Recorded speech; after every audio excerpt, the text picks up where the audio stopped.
All right, Doc, good morning. Good to have you on the show. Robert Redford's death this morning. I'm not sure if you saw that breaking news this hour. Do you have a favorite Robert Redford movie or moment that comes to mind? Oh, gosh.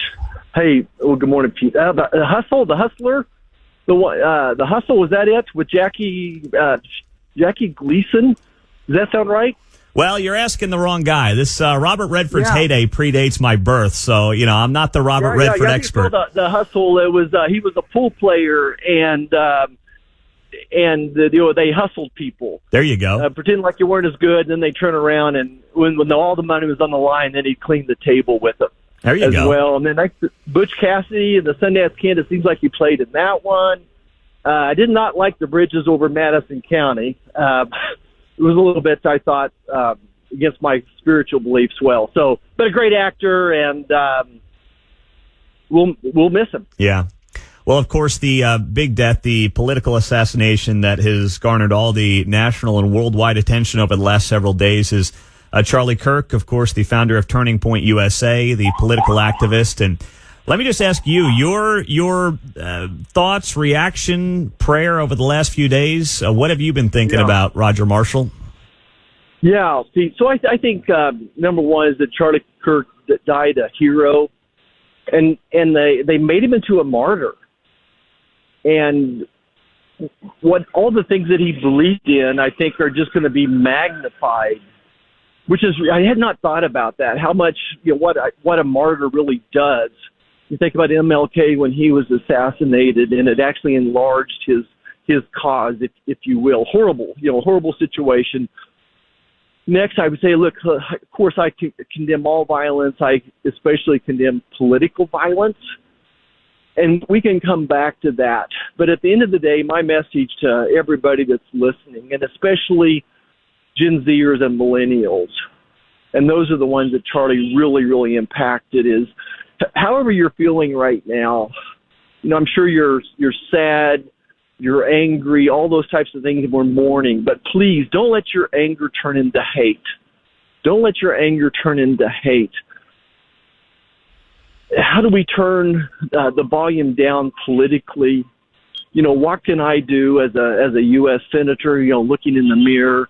And we can talk about that a little bit more, but I just want everybody to know that violence is not the answer. Try to turn your social media pages down, and instead, if you want to make an impact, go out and recruit people to help people register to vote, and then get involved in an election if you want to make a difference. But don't stoop to the level of the liberal socialists who are condemning Charlie Kirk right now. Let's be above that. Kansans, let's be above that. Don't let your anger turn into hate. Roger Marshall is here on KCMO, Kansas U.S. Senator. So, you bring up excellent points, and on that specific front, we're learning about the individual who assassinated, allegedly, Charlie Kirk, and it looks like he was deeply involved in dark web online groups. And, I think back, Senator, to a generation ago, if you had some weird, disgusting, disturbing thoughts, you were basically left to your own mind inside your own four walls. You couldn't really find other people to agree with you and confirm your thoughts and beliefs. But now the internet allows that. I don't know if there's any policy answer here, because we don't want to get in the way of free speech and humans and Americans interacting with each other in a free way in the 21st century. But what can we do? Is it just encouraging a rebuild of our social fabric by being out with other people and interacting face to face? What is the answer here? Yeah, so Pete, I think you're onto something here. Is people look to me and say the federal government needs to solve this, and I don't think we can. I think eventually this comes back to the battle of the soulless nation. Are we going to be one nation under God, or are we going to be one nation under the government? Are we going to fight for and protect the values that we were raised on, values like faith and family, valuing your community, those types of things? What are we teaching in our schools? We have a mental health epidemic in our youth and young adults, and it absolutely parallels the incidence of these mental health illnesses go up, parallels the introduction of the internet and the access to adolescents to that internet as well. I think on the federal level, Senator Katie Britt, a young mom from Alabama, and has worked on some really good legislation to put some light guardrails around the Facebooks of the world and Google that would for children. Guarding access to children, just like putting tobacco behind the counter. How do we put some of these things behind the counter on the internet? And it's not easy. We don't want to impede freedom of speech. So I think there's some things we can do here, Pete, but I really think we got to get our schools right. We need to go back to church, go back to the synagogues. I was with a group of pro-Israel people yesterday, and one of the gentlemen, the wiser men, said, I want the Jews to practice Judaism, not just be Jews. And it was a great point to say, to talk about values. And we were talking about Charlie Kirk in particular. That's incredible. Roger Marshall on KCMO. I do also want to ask you before the top of the hour here, we've got a couple of weeks ago until a potential government shutdown once again. And I know a lot of people they get exhausted with a story like this, but Where are we at with 2 weeks to go, and how do you see it playing out? Right. So I would anticipate Friday or Saturday we'll have a vote for a short gap measure to keep the government open. And I don't know whether it's going to be for 1 month or 6 months. But the Jewish holiday starts next week, so it kind of moves the deadline up. We won't be in session next week. So we're hoping to get it done this week. As you know, Chuck Schumer, and again, here's the part of me trying to say, I don't want to attack Chuck Schumer. President Reagan said, I have political opponents, not political enemies. Chuck Schumer is my political opponent, but he's taken a hostage.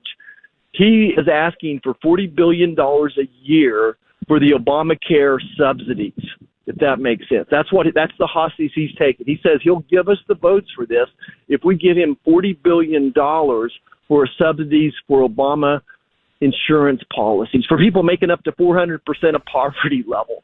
That's a pretty big pill for me to swallow. These were kind of COVID-era stipends that were brought about by Joe Biden. So that's a pretty big hostage. That's the thing that's holding up right now from getting bipartisan support. We need 60 votes on the Senate to get this across the finish line. So we're looking at then basically either a 30-day stopgap. It could be 6 months. So we'll have to see how that plays out. Last thing in the next minute, are you canceling public appearances in the wake of last week?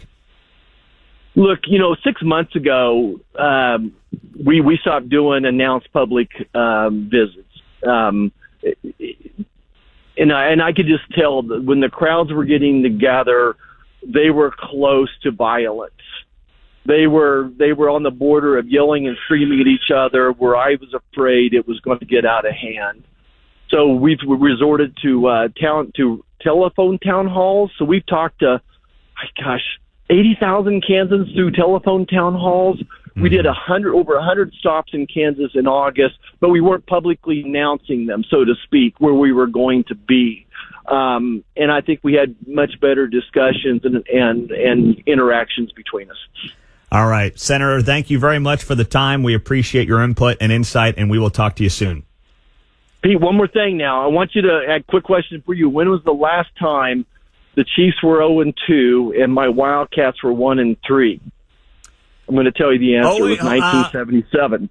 Oh, wow. All right. So also the heyday of Robert Redford. So that's why I have my excuse for not knowing the answer there. Okay, that's good. There you go. 1977. I was a senior in high school. That's how drastic our times are right now is we got to get this ship turned around. We do. Thank you, Senator. We appreciate it. Thanks, Pete. There you go.